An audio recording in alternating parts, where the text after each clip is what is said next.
દર્શક મિત્રો, સમાજમાં ભ્રષ્ટાચાર ઉજાગર કરી સત્ય સામે લાવવાનું કામ જેનું છે એ છે ચોથો સ્તંભ. જ્યારે બ્લેકમેલિંગ અને લાંચ રૂશ્વતનો માર્ગ અપનાવે ત્યારે લોકશાહી શરમાઈ જતી હોય છે.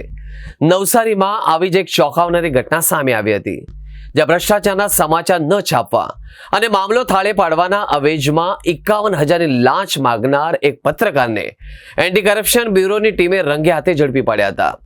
આરોપી પત્રકારે ભ્રષ્ટાચારના સમાચાર ન છાપવા માટે, અખબારમાં પ્રસિદ્ધ ન કરવા માટે સંબંધિત વ્યક્તિ પાસે 51,000ની માતબર રકમની માગણી કરી. મામલો રફે દફે કરવા માટે પત્રકારે દબાણ બનાવ્યું.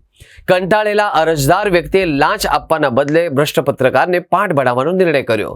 તેમણે અંગે તાત્કાલિક એસીબીનો સંપર્ક કરી સમગ્ર હકીકત જણાવી ફરિયાદ નોંધાવી. ફરિયાદના આધારે એસીબીની ટીમે તાબડતોબ પ્લાન બનાવી નવસારીના ગ્રીડ 4 રસ્તા પાસે આવેલી સરોવર કાઠિયાવાડી હોટલ ખાતે લાશનું છટકું ગોઠવ્યું. નક્કી થયા મુજબ અરજદાર લાશની રકમ આપવા હોટલ પહોંચ્યા. જેમ જ પત્રકારે 51,000ની રોકડ રકમ સ્વીકારી કે તુરત જ આસપાસમાં સાદા વેશમાં ગોઠવાયેલા એસીબીની ટીમે રંગે હાથે તેને ઝડપી લીધા. દર્શક મિત્રો, પત્રકારત્વ એ માત્ર એક વ્યવસાય નથી, પણ સમાજનો અરીસો અને લોકશાહીની સુરક્ષા કરતી એક જવાબદારી છે. ઇતિહાસ સાક્ષી છે કે કલમના એક પ્રહારે અનેક ન્યાય સામે અવાજ ઉઠાવ્યો છે અને સમાજ સુધારણાનું કામ પણ કર્યું છે.